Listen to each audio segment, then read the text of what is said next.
जी पूरा देश जानता है। एक सेकंड विजय जी हमको पता तब मैंने जवाब देना शुरू किया। विजय जी एक सेकंड, द्विवेदी जी बात पूरी करें। मैंने कहा कि मैंने ऐसी कोई बात नहीं की, जो बात मैंने कही बिल्कुल सही कही है। मैं 35 साल शिवसेना में हूँ, मुझे एक ही चीज पता है शिवसेना वाले में, इनको पदों से हटा दिया गया था। ठीक है योगेश जी जरा आ गए हैं। योगेश जी पहले मुझे अपना साउंड कंफर्म कीजिएगा प्लीज।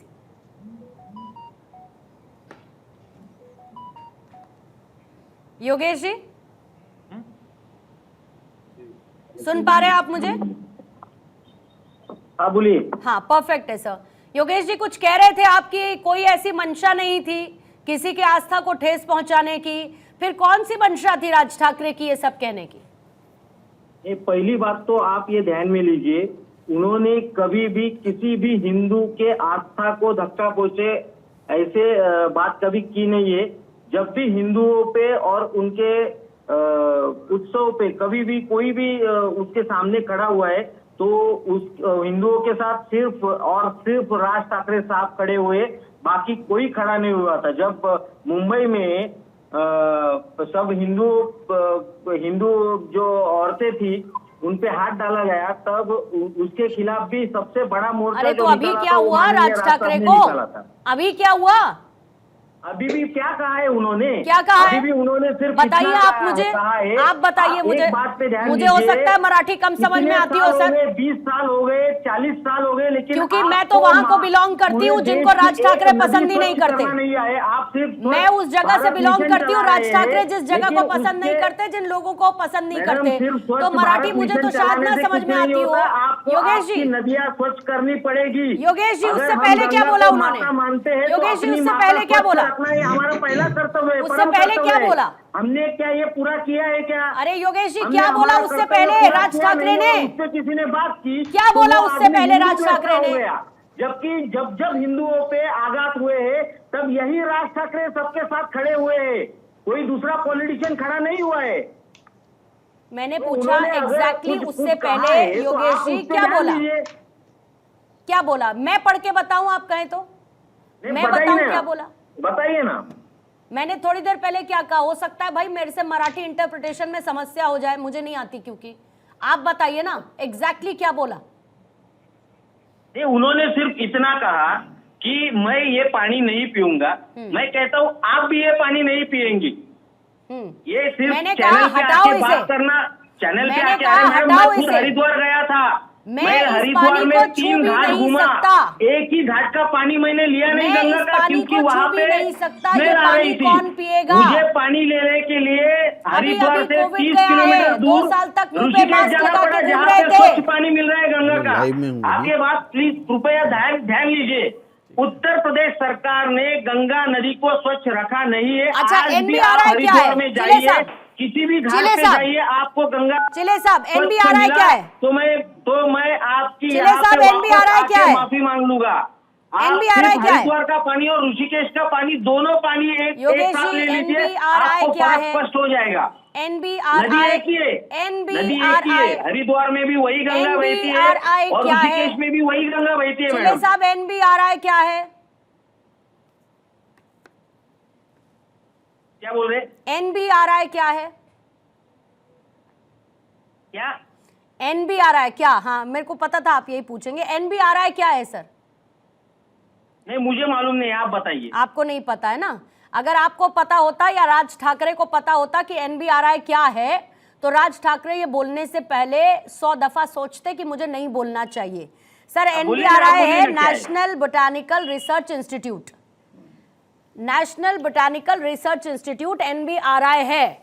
उसकी तरफ से एक रिपोर्ट पब्लिश हुई है जो साइंटिफिकली आप कह रहे हैं ना कि कितनी गंदी नदियां हैं, दूषित नदियां हैं, गंगा नदी को लेकर और साइंटिफिकली वो कितनी स्वच्छ है, उसमें किसका बैक्टीरिया लेवल, कोलाई बैक्टीरिया की क्षमता उसकी क्या है क्या नहीं है, उसकी पूरी एक रिपोर्ट इसकी तरफ से जारी की गई है।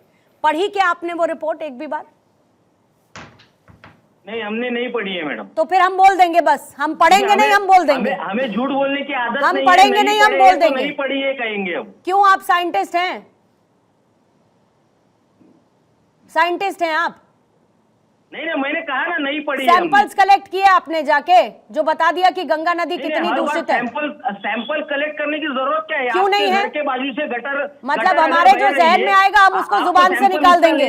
और साइंटिफिकली गंगा नदी का स्वच्छता स्तर क्या है, इस पर हम कोई बात नहीं करेंगे। सारी रिपोर्ट फर्जी है, सारी रिपोर्ट फिजूल है। आपको उसका सैंपल लेने की जरूरत है क्या? तो किसकी जरूरत है बताइए ना मुझे। आज अभी आप ऋषिकेश जाइए, वहां का गंगा का पानी देखिए और उत्तर प्रदेश में जो गंगा बहती है उसका पानी देखिए, दोनों पानी में आपको फर्क स्पष्ट नजर आएगा। सुनिए ना, किसी भी सैंपल की जरूरत नहीं है। जाकी रही भावना जैसी प्रभु मूर्त देखी भावना का क्या है मैडम? भावना का क्या है? देखिए समझे क्या कह रही हूँ मुझको। ये धर्म ऐसा है, पहली बात तो यह है किसी ने हमें हिंदू धर्म सिखाने की जरूरत नहीं है।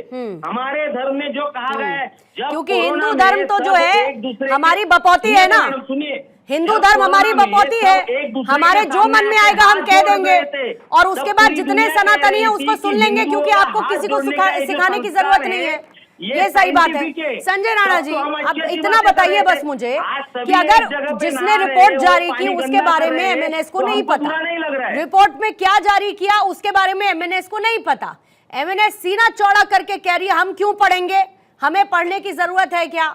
लेकिन क्योंकि जुबान खोलने में पैसा नहीं लगता तो हम बोलने को कुछ भी बोल देंगे। मैडम, मैंने सीधा सवाल आपसे पूछा है, हरिद्वार का गंगा का पानी आपने प्रयागराज में जाकर डुबकी लगाई क्या? चिले साहब आप पहुंचे प्रयागराज, डुबकी लगाई क्या आपने? आस्था की डुबकी लगाई क्या? मैं लगा कर आई हूँ। अब बताइए आप गए कि नहीं गए? मेरे जैसे 65 करोड़ लोग गए वहां पर आस्था की डुबकी लगाने के लिए।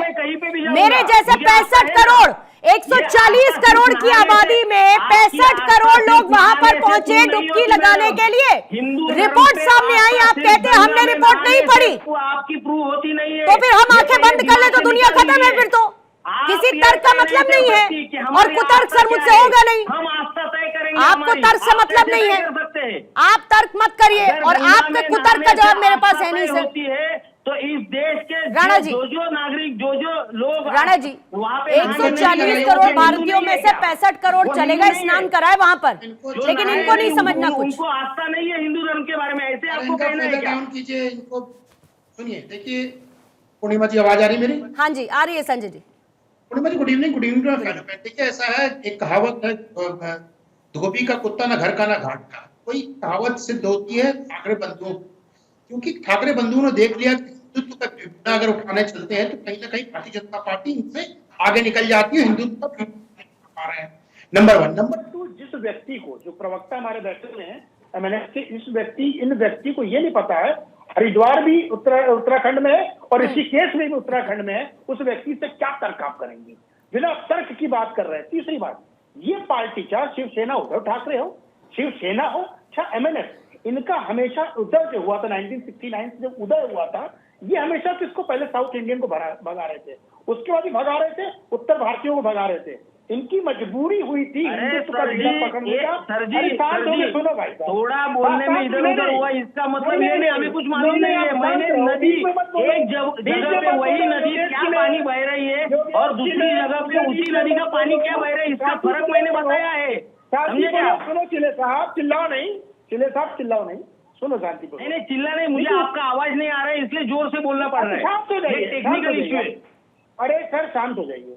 देखिए समस्या क्या है कि सर मैं शांत हूँ, मुझे आपकी आवाज नहीं आ रही है इसलिए मुझको जोर से बात करनी पड़ रही है। Technical issue. मत बीच में बोलिए सर, आप चुप हो जाइए, आपको नहीं बोला गया। मेरा नाम संजय है, मुझे बोलने दीजिए, ठीक है? देखिए, इस पार्टी का उदय ही उत्तर भारतीयों को भगाने और दक्षिण भारतीयों को भगाने से हुआ था। तो दोनों पार्टियां आज के दिन में कहीं ना कहीं वोट बैंक की तलाश में है। दोनों पार्टियां, मैं बोल रहा हूँ, वोट बैंक की तलाश में हिंदुत्व की तरफ जाऊं या सेक्युलर की तरफ जाऊं।